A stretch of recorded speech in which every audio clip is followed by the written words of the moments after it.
Law academy വിഷയത്തിൽ syndicate യോഗം അവസാനിച്ചു. അഫിലിയേഷൻ റദ്ദാക്കണമെന്ന UDF CPI പ്രമേയങ്ങൾ വോട്ടിനിട്ട് തള്ളി. അക്കാദമി രേഖകളെ ചൊല്ലിയും വിമർശനം. സർവകലാശാല ആസ്ഥാനത്ത് KSU MSF പ്രതിഷേധം.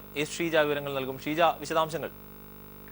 അരുൺ, ലോ അക്കാദമിയുമായി ബന്ധപ്പെട്ടുകൊണ്ട് ഏറെ നിർണായകരമായ യോഗം തന്നെയാണ് ഇന്ന് സമാപിച്ചിരിക്കുന്നത്. സിൻഡിക്കേറ്റിൽ സുപ്രധാനമായും കൈക്കൊണ്ടിരിക്കുന്ന തീരുമാനങ്ങൾ, ഇതിൽ UDFന്റെ സിൻഡിക്കേറ്റ് അംഗങ്ങൾ മുന്നോട്ട് വെച്ച അഫിലിയേഷൻ റദ്ദാക്കുന്നതിന് മുന്നോടിയായി ലോ അക്കാദമിക്ക് അഫിലിയേഷൻ റദ്ദാക്കാതിരിക്കാൻ കാരണം കാണിക്കൽ നോട്ടീസ് നൽകണം എന്നാവശ്യപ്പെട്ടുകൊണ്ട് അവർ മുന്നോട്ട് കൊണ്ടുവന്ന പ്രമേയം അത് വോട്ടിനിട്ട് തള്ളുകയായിരുന്നു.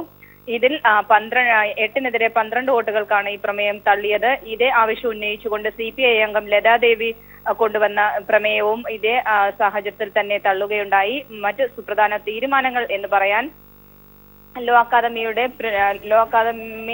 പ്രിൻസിപ്പൽ സ്ഥാനത്ത് നിന്നും ലക്ഷ്മി നായർ മാറണം എന്നുള്ളതായിരുന്നു പ്രധാന ആവശ്യം. എന്നാൽ ലക്ഷ്മി നായർ ഈ സ്ഥാനത്ത് നിന്നും ഒഴിഞ്ഞതായും അതോടൊപ്പം തന്നെ ഫാക്കൽറ്റിയിൽ തന്നെ ലക്ഷ്മി നായർ ഇല്ല എന്നുള്ള കാര്യങ്ങൾ എല്ലാം വിശദീകരിച്ചുകൊണ്ട് ലോ അക്കാദമി ഇന്ന് ഉച്ചയ്ക്ക് തന്നെ സർവകലാശാല രജിസ്ട്രാർക്ക് രേഖാമൂലം അറിയിപ്പ് നൽകിയിരുന്നു. ഇതിന്റെ അടിസ്ഥാനത്തിൽ അഫിലിയേഷനെ ബാധിക്കുന്ന തരത്തിലേക്കുള്ള ഒരു നടപടികളിലേക്കും കടക്കണ്ട എന്ന് LDF അംഗങ്ങൾ ഇന്ന് സിൻഡിക്കേറ്റ് യോഗത്തിൽ ആവശ്യപ്പെടുകയുണ്ടായി. എന്നാൽ ലക്ഷ്മി നായരുടെ യോഗ്യത സംബന്ധിച്ച് ഒരേ കാലയളവിൽ ലക്ഷ്മി നായർ PG കേരളത്തിന് പുറത്തു നിന്നും കേരളത്തിനകത്തു നിന്ന് LLBയും പാസ്സായ ഒരു സാഹചര്യമുണ്ടെന്നുള്ള വിഷയം കോൺഗ്രസ് അംഗം ഇന്ന് സിൻഡിക്കേറ്റ് യോഗത്തിൽ ഉയർത്തി.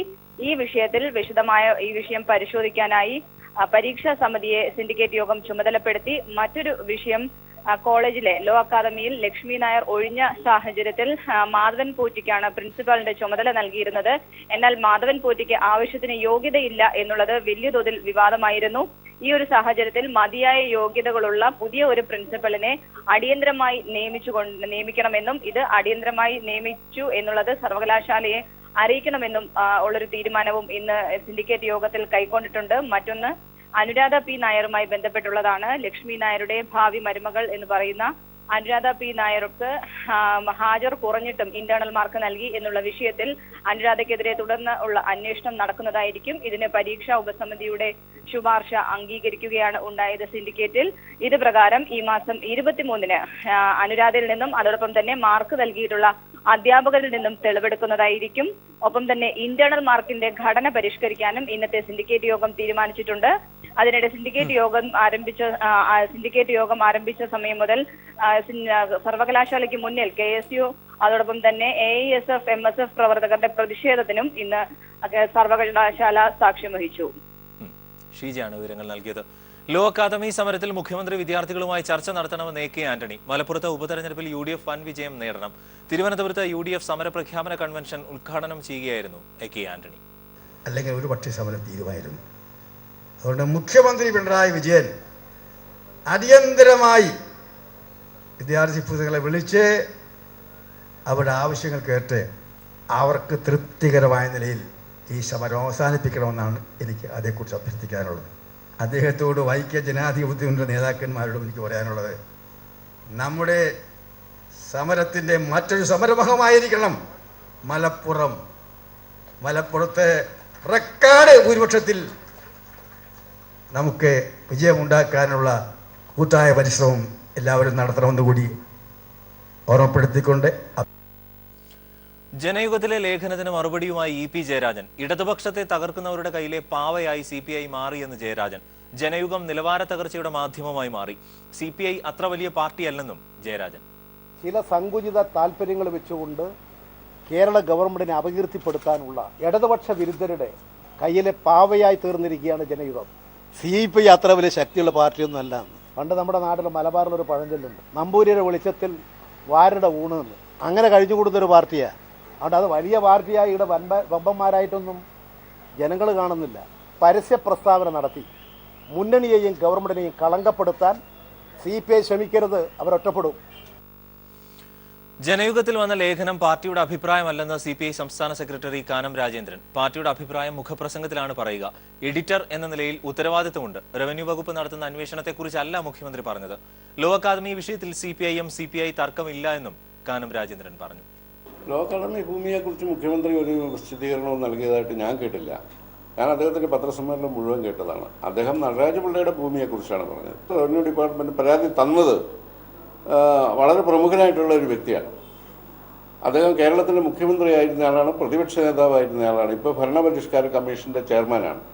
അദ്ദേഹം റവന്യൂ ഡിപ്പാർട്ട്മെൻറ്റിന് ഒരു പരാതി തന്നാൽ, റവന്യൂ മന്ത്രിക്ക് ഒരു പരാതി തന്നാൽ അന്വേഷിക്കേണ്ട എന്ന് തീരുമാനിക്കുന്നതല്ല ജനാധിപത്യം.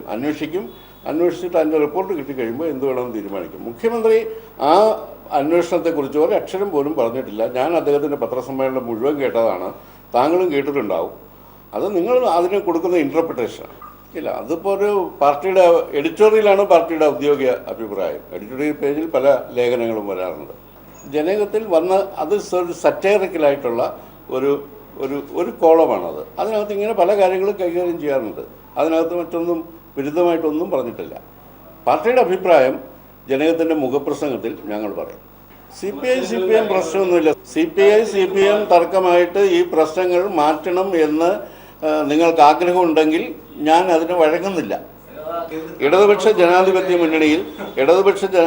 മുന്നണിയിൽ വിള്ളലുണ്ടാക്കാനോ കക്ഷികളെ വ്യത്യസ്ത ചേരികളിൽ നിർത്താനോ നിങ്ങൾ വിചാരിച്ചാൽ സാധിക്കില്ല. കാരണം ഞങ്ങൾ ഈ മുന്നണിയിൽ നിൽക്കുന്നത് ഞങ്ങളുടെ വ്യക്തമായ രാഷ്ട്രീയ ധാരണ കൊണ്ടാണ്. അതുകൊണ്ട് നിങ്ങൾ വിചാരിച്ചാൽ ഒന്നും ചെയ്യാൻ പറ്റിയില്ല, ഞങ്ങളെ വ്യത്യസ്ത ചേരി കൊണ്ടുപോകാനും പറ്റിയില്ല. ഞങ്ങളുടെ അഭിപ്രായങ്ങൾ ഞങ്ങൾ പറയത്തുള്ളൂ. ആദിവാസി ഭൂപ്രശ്നം ഉൾപ്പെടെയുള്ള വിഷയങ്ങളിൽ BJP വാഗ്ദാനങ്ങൾ പാലിച്ചില്ലെന്ന് CK ജാനു. ഇതിന് തിരിച്ചടി ലഭിക്കും. വാഗ്ദാനം തന്നവരോട് മറുചോദ്യം തങ്ങൾ ചോദിക്കുമെന്നും CK ജാനു വയനാട്ടിൽ പറഞ്ഞു. അത് അവർ പറഞ്ഞ കാര്യങ്ങൾ പാലിച്ചിട്ടില്ല. അത് പാലിക്കാൻ അവർക്ക് ബാധ്യസ്ഥതയുണ്ട്. ആ ഉത്തരവാദിത്തം അവർ ഏറ്റെടുക്കണം. അത് ഏറ്റെടുത്തിട്ടില്ലെങ്കിൽ അതിന്റെ തിക്തഫലം അവരനുഭവിക്കും. നമുക്കതിനകത്ത് വേറെ പറയാനൊന്നുമില്ല. ഏറ്റെടുക്കണം. അവര് പ്രതീക്ഷിക്കുന്നതല്ല, അവർ ഏറ്റെടുക്കണം. വാഗ്ദാനം തന്നവരോടൊക്കെ മറുചോദ്യം ഞങ്ങൾ ചോദിക്കുന്നുണ്ട്, പക്ഷെ ഇപ്പോൾ ചോദിക്കുന്നില്ല, കുറച്ചുകൂടി കഴിഞ്ഞിട്ട്. മറ്റക്കര ടോംസ് കോളേജിന് സ്റ്റോപ്പ് മെമ്മോ. സാങ്കേതിക സർവകലാശാലയാണ് മെമ്മോ നൽകിയത്. നാളെ മുതൽ കോളേജ് തുറക്കില്ല. മറ്റക്കരയിലെ ടോംസ് കോളേജ് സർവകലാശാലയ്ക്ക് വ്യാജരേഖ നൽകി അഫിലിയേഷൻ സമ്പാദിച്ചതായി ബോധ്യപ്പെട്ടതിനെ തുടർന്നാണ് കോളേജ് അടച്ചുപൂട്ടാൻ സർവകലാശാല തീരുമാനിച്ചത്. കോളേജ് ഇന്ന് തന്നെ അടച്ചുപൂട്ടും. കെമിക്കൽ എഞ്ചിനീയറിംഗ് പഠിക്കുന്ന വിദ്യാർത്ഥികളെ AICTEയുടെ മാർഗനിർദ്ദേശം വരുന്ന മുറയ്ക്ക് മറ്റു കോളേജുകളിലേക്ക് മാറ്റും. ബാക്കി ബ്രാഞ്ചുകളിൽ പഠിക്കുന്ന വിദ്യാർത്ഥികളെ പ്രവേശിപ്പിക്കാൻ കഴിയുന്ന കോളേജുകളുടെ പട്ടിക ഇന്ന് തന്നെ സാങ്കേതിക സർവകലാശാലയുടെ വെബ്സൈറ്റിൽ പ്രസിദ്ധീകരിക്കും. നാളെ മുതൽ കോളേജ് അടച്ചിടാനാണ് സാങ്കേതിക സർവകലാശാലയുടെ തീരുമാനം. ടോംസ് കോളേജ് നിലവിൽ പ്രവർത്തിച്ചുകൊണ്ടിരിക്കുന്ന കെട്ടിടവും സർവകലാശാലയ്ക്ക് അഫിലിയേഷൻ നേടാനായി കൊടുത്ത കെട്ടിടവും തമ്മിൽ വ്യത്യാസമുണ്ടായിരുന്നു. വാടക കെട്ടിടത്തിൽ പ്രവർത്തിക്കുന്ന ഈ കോളേജിന് അഫിലിയേഷൻ നൽകരുതെന്ന് വിദഗ്ധ സമിതിയുടെ ശുപാർശ ഉണ്ടായിരുന്നെങ്കിലും സർവകലാശാലയിലെ ഉന്നതൻ രജിസ്ട്രാറുടെ പേരിൽ ഉത്തരവിറക്കുകയായിരുന്നു. ഇത് രേഖകൾ സഹിതം നേരത്തെ പീപ്പിൾ TV റിപ്പോർട്ട് ചെയ്തിരുന്നു. ഈ വാർത്ത പുറത്തായതിനെ തുടർന്ന് സർക്കാർ വിജിലൻസ് അന്വേഷണത്തിന് ഉത്തരവിട്ടിരുന്നു. സർവകലാശാലയിലെ ഉന്നതനടക്കം കുടുങ്ങാൻ പോകുന്നതിന് മുമ്പ് ടോംസിനെ കൈവിട്ടതിനാൽ ടോംസ് ചെയർമാൻ തന്നെ സർവകലാശാലയ്ക്കെതിരെ വെളിപ്പെടുത്തൽ നടത്താൻ നിർബന്ധിതനായേക്കും. അത് പുറത്തു വന്നാൽ സാങ്കേതിക സർവകലാശാലയുടെ കുത്തഴിഞ്ഞ പ്രവർത്തനത്തിനുള്ള ഉത്തമ ദൃഷ്ടാന്തവുമാവും. ജീവൻകുമാർ, തിരുവനന്തപുരം. സംസ്ഥാനത്ത് ക്രമസമാധാനം തകർക്കാനുള്ള ശ്രമങ്ങൾക്കെതിരെ പോലീസ് ജാഗ്രത പുലർത്തണമെന്ന് മുഖ്യമന്ത്രി പിണറായി വിജയൻ. ക്രമസമാധാനം തകർക്കാൻ വർഗീയ സംഘർഷം മാർഗമായി സ്വീകരിക്കുകയാണ് എന്നും അദ്ദേഹം പറഞ്ഞു. കാപ്പ, UAPA തുടങ്ങിയ നിയമങ്ങൾ ദുരുപയോഗം ചെയ്യപ്പെടുന്ന സാഹചര്യം ഒഴിവാക്കണമെന്നും മുഖ്യമന്ത്രി നിർദ്ദേശിച്ചു. പോലീസ് ആസ്ഥാനത്ത് സംസ്ഥാനത്തെ ഉന്നത പോലീസ് ഉദ്യോഗസ്ഥരുമായി നടത്തിയ വീഡിയോ കോൺഫറൻസിലാണ് മുഖ്യമന്ത്രി നിർദ്ദേശങ്ങൾ നൽകിയത്. സംസ്ഥാനത്തെ ക്രമസമാധാനം തകർക്കാനും സംഘർഷമുണ്ടാക്കാനുമുള്ള ശ്രമങ്ങൾ മനസ്സിലാക്കുന്നതിന് പോലീസ് കൂടുതൽ ജാഗ്രതയോടെ പ്രവർത്തിക്കണം. അണിയറയ്ക്കുള്ളിൽ നടക്കുന്നത് എന്തെന്ന് മനസ്സിലാക്കാൻ പോലീസിന് കഴിഞ്ഞാലേ അത്തരം പ്രവർത്തനങ്ങൾ തടയാൻ കഴിയൂ. ക്രമസമാധാനം മെച്ചപ്പെടുത്തുന്നതിൽ വലിയ പുരോഗതി സൃഷ്ടിക്കാൻ പോലീസിന് കഴിഞ്ഞിട്ടുണ്ട്. എന്നാൽ നമ്മുടെ നാട്ടിൽ ക്രമസമാധാനം തകർന്നു കാണാൻ താൽപ്പര്യമുള്ള കക്ഷികൾ പ്രവർത്തിക്കുന്നുണ്ട്. വർഗീയ സംഘർഷമാണ് അതിനായി സ്വീകരിക്കുന്ന മാർഗം. വർഗീയ നീക്കങ്ങൾക്കെതിരെ വിട്ടുവീഴ്ച പാടില്ലെന്നും അദ്ദേഹം പറഞ്ഞു. കാപ്പയും UAPAയും പോലുള്ള നിയമങ്ങൾ ചുമത്തുമ്പോൾ ജാഗ്രത പാലിക്കണം. പ്രതിപക്ഷത്തിരിക്കുന്നവർക്കെതിരെ കാപ്പ ചുമത്തുന്ന സമീപനം കഴിഞ്ഞ സർക്കാരിന്റെ കാലത്തുണ്ടായിരുന്നു. അത്തരം വികലമായ സമീപനം ഇനി പാടില്ല. ചില പ്രത്യേക സാഹചര്യങ്ങളിൽ മാത്രം ഉപയോഗിക്കാവുന്ന നിയമമാണ് UAPA. എന്നാൽ അങ്ങനെയല്ലാത്ത കേസുകളിലും UAPA ചുമത്തിയ സാഹചര്യം ഉണ്ടായിട്ടുണ്ട്. ഇത് ഒഴിവാക്കണമെന്നും മുഖ്യമന്ത്രി നിർദ്ദേശിച്ചു. കുറ്റകൃത്യങ്ങൾ ആര് നടത്തിയാലും പോലീസ് നിഷ്പക്ഷമായി നടപടിയെടുക്കണം. ഇക്കാര്യത്തിൽ രാഷ്ട്രീയമോ മറ്റു പരിഗണനകളോ നോക്കരുത്. രാഷ്ട്രീയക്കാരുമായി ബന്ധപ്പെടുമ്പോൾ പോലീസ് ഇടപെടുന്നത് നിഷ്പക്ഷമായിട്ടായിരിക്കണം. രാഷ്ട്രീയ സംഘർഷങ്ങൾ ഉണ്ടാകുമ്പോൾ പോലീസ് തങ്ങളുടെ ചുമതല നിയമത്തിന്റെ അടിസ്ഥാനത്തിൽ നിർവഹിക്കണം. ലോക്കപ്പ് മർദ്ദനം കർശനമായി ഒഴിവാക്കണമെന്നും മുഖ്യമന്ത്രി നിർദ്ദേശിച്ചു. സ്ത്രീകൾക്കെതിരെയുള്ള അതിക്രമങ്ങളിൽ അതിശക്തമായി ഇടപെടണമെന്നും സ്ത്രീ സുരക്ഷയ്ക്ക് അങ്ങേയറ്റം പ്രാധാന്യം നൽകണമെന്നുമാണ് സർക്കാർ നയം. ഇതിനുള്ള നടപടികൾ കൂടുതൽ ഫലപ്രദമാക്കണമെന്നും മുഖ്യമന്ത്രി നിർദ്ദേശിച്ചു. News bureau, Thiruvananthapuram. തമിഴ്നാട് മുഖ്യമന്ത്രിയായി ശശികല നാളെ 9 മണിക്ക് സത്യപ്രതിജ്ഞ ചെയ്യും. ഗവർണറുടെ അനുമതിക്കായി കാത്തിരിക്കുന്നതായി AIADMK.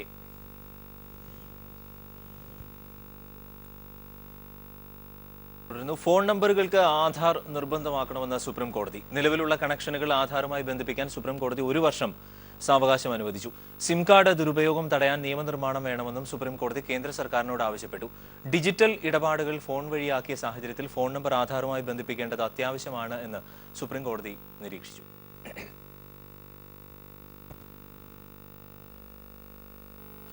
ജയലളിതയും ശശികലയും ഉൾപ്പെട്ട അനധികൃത സ്വത്ത് സമ്പാദന കേസിൽ ഒരാഴ്ചയ്ക്കകം വിധി പറയുമെന്ന് സുപ്രീം കോടതി. വിധി വൈകുന്നുവെന്ന് ചൂണ്ടിക്കാട്ടി കർണാടകയാണ് സുപ്രീം കോടതിയെ സമീപിച്ചത്. ജയലളിത അന്തരിച്ചതിനാൽ ശശികല ഉൾപ്പെടെയുള്ള പ്രതികളെ മുൻനിർത്തിയാകും സുപ്രീം കോടതി വിധി. തമിഴ്നാട് മുഖ്യമന്ത്രിയായി ശശികല സത്യപ്രതിജ്ഞയ്ക്ക് ഒരുങ്ങവെയാണ് അനധികൃത സ്വത്ത് സമ്പാദന കേസിൽ ഒരാഴ്ചയ്ക്കകം വിധി പറയുമെന്ന് സുപ്രീം കോടതി വ്യക്തമാക്കിയത്. ജസ്റ്റിസുമാരായ പിനാകി ചന്ദ്രഘോഷ്, അമിതാഭ റോയ് എന്നിവരടങ്ങിയ ബെഞ്ച് 20 ദിവസം വാദം കേൾക്കുകയും വിധി പറയാനായി മാറ്റിവെക്കുകയും ചെയ്ത കേസിൽ വിധി വൈകുന്നുവെന്ന് ചൂണ്ടിക്കാട്ടി കർണാടക സർക്കാരാണ് സുപ്രീം കോടതിയെ സമീപിച്ചത്. ജയലളിത അന്തരിച്ചതിനാൽ അവർക്കെതിരായ കേസ് അപ്രസക്തമായി കണക്കാക്കി കൂട്ടുപ്രതികളായ ശശികല നടരാജൻ, ഇളവരശി, സുധാകരൻ എന്നിവർക്കെതിരെയുള്ള കുറ്റങ്ങളിലാകും കോടതി വിധി പറയുക. 1991 96 ഇടയിൽ ആദ്യമായി തമിഴ്നാട് മുഖ്യമന്ത്രിയായിരിക്കെ ജയലളിത അനധികൃതമായി 66.65 കോടി രൂപ സമ്പാദിച്ചു എന്നാണ് കേസ്. 2014 ബംഗളൂരു പ്രത്യേക കോടതി ജയലളിതയും ശശികലയും ഉൾപ്പെട്ട കൂട്ടുപ്രതികളെയും 4 വർഷം തടവിനും 100 കോടി രൂപ പിഴയടയ്ക്കുന്നതിനും ശിക്ഷിച്ചു. എന്നാൽ 2015 കർണാടക ഹൈക്കോടതി പ്രതികളെ കുറ്റവിമുക്തരാക്കി. ഇതിനെതിരെ കർണാടക സമർപ്പിച്ച ഹർജിയിലാണ് കോടതി വിധി പറയുക. ശശികല ഉൾപ്പെടെയുള്ള കൂട്ടുപ്രതികളെ കുറ്റവിമുക്തരാക്കിക്കൊണ്ടുള്ള കർണാടക ഹൈക്കോടതി വിധി സുപ്രീം കോടതി റദ്ദാക്കിയാൽ സമാനതകളില്ലാത്ത രാഷ്ട്രീയ അനിശ്ചിതത്വത്തിനാണ് തമിഴ്നാട് ഒരാഴ്ചയ്ക്കകം സാക്ഷ്യം വഹിക്കുക. മനുശങ്കർ, ദില്ലി. മലപ്പുറത്ത് സ്ഥാനാർത്ഥിയെ തീരുമാനിച്ചിട്ടില്ല എന്ന പാണക്കാട് ഹൈദരലി ശിഹാബ് തങ്ങൾ. അഹമ്മദിന്റെ മരണം പാർലമെന്റ് സമിതി അന്വേഷിക്കണമെന്നും ലീഗ്. ആയിട്ടില്ല, സ്ഥാനാർത്ഥി ചർച്ച ആയിട്ടില്ല, അതിനെപ്പറ്റി ചിന്തിച്ചിട്ടുമില്ല. നോട്ടിഫിക്കേഷൻ വന്നില്ലല്ലോ, അതിനെപ്പറ്റി ആലോചിക്കുകയോ ചിന്തിക്കുകയോ ചെയ്തിട്ടില്ല എന്നാണ് പ്രസിഡന്റ് പറഞ്ഞത്. അഹമ്മദ് വിഷയത്തിൽ ഇന്നും പാർലമെന്റിൽ പ്രതിഷേധം. അടിയന്തര പ്രമേയത്തിനുള്ള അനുമതി നിഷേധിച്ചതിൽ പ്രതിഷേധിച്ച് എംപിമാർ സഭയിൽ നിന്നും ഇറങ്ങിപ്പോയി. കേരളത്തിൽ നിന്നുള്ള എംപിമാർ പാർലമെന്റിന് മുൻപിൽ വായ് മൂടിക്കെട്ടി ധർണ നടത്തി. പാർലമെന്റിന്റെ പ്രത്യേക സമിതി മരണത്തെക്കുറിച്ച് അന്വേഷണം നടത്തണമെന്ന് എംപിമാർ ആവശ്യപ്പെട്ടു. എന്നാൽ പ്രശ്നത്തെ രാഷ്ട്രീയവൽക്കരിക്കാൻ ശ്രമിക്കുകയാണ് എന്ന് പാർലമെന്ററി കാര്യമന്ത്രി വെങ്കയ്യ നായിഡു കുറ്റപ്പെടുത്തി. മുൻ കേന്ദ്രമന്ത്രിയും മുസ്ലിം ലീഗ് എംപിയുമായ അഹമ്മദിന്റെ മരണം സ്ഥിരീകരിക്കാൻ കേന്ദ്ര സർക്കാർ വൈകിയെന്നാരോപിച്ചാണ് എംപിമാർ പ്രതിഷേധം പാർലമെന്റിന് പുറത്തേക്ക് വ്യാപിപ്പിച്ചത്. കേരളത്തിൽ നിന്നുള്ള LDF UDF എംപിമാർ സംയുക്തമായി ഗാന്ധി പ്രതിമയ്ക്ക് മുമ്പിൽ വായ് മൂടിക്കെട്ടി പ്രതിഷേധ ധർണ നടത്തി. രാഹുൽ ഗാന്ധി, മല്ലികാർജ്ജുന ഖാർഗെ തുടങ്ങിയവർ ധർണയിൽ പങ്കെടുത്ത് സംസാരിച്ചു. സഭ ആരംഭിച്ചപ്പോൾ ചോദ്യോത്തരവേള മാറ്റിവെച്ച് വിഷയം ചർച്ച ചെയ്യണമെന്ന ആവശ്യം അംഗീകരിക്കപ്പെട്ടില്ല. എംപിമാർ സഭയുടെ നടുത്തളത്തിലിറങ്ങിയതിനെ തുടർന്ന് 1 മണിക്കൂറോളം ലോക്സഭ നിർത്തിവെക്കേണ്ടി വന്നു. പിന്നീട് 12 മണിക്ക് ചേർന്നെങ്കിലും ശൂന്യവേളയിൽ വിഷയം അവതരിപ്പിക്കാൻ സ്പീക്കർ സുമിത്ര മഹാജൻ അനുവാദം നൽകിയില്ല. ഇതിൽ പ്രതിഷേധിച്ച് കേരളത്തിൽ നിന്നുള്ള എംപിമാർ സഭയിൽ നിന്നും ഇറങ്ങിപ്പോയി. അഹമ്മദിന്റെ മരണത്തെക്കുറിച്ച് പാർലമെന്റിന്റെ പ്രത്യേക സമിതി അന്വേഷണം നടത്തണമെന്ന് എംപിമാർ ആവശ്യപ്പെടുന്നു. ഇക്കാര്യത്തിൽ വേണ്ടിവന്നാൽ രാഷ്ട്രപതിയെ കാണാനും എംപിമാർ ആലോചിക്കുന്നുണ്ട്. അതേസമയം ഇരുസഭകളും ഇന്ന് രാഷ്ട്രപതിയുടെ നയപ്രഖ്യാപനത്തിന്മേലുള്ള നന്ദി പ്രമേയം ചർച്ചയ്ക്കെടുത്തു. ശശികലയുടെ സത്യപ്രതിജ്ഞയുമായി ബന്ധപ്പെട്ട് അടിയന്തരമായി ചെന്നൈയിലേക്ക് പോകേണ്ടതിനാൽ AIADMK എംപിമാർ നന്ദി പ്രമേയ ചർച്ചയിൽ പങ്കെടുത്തില്ല. News bureau, Delhi.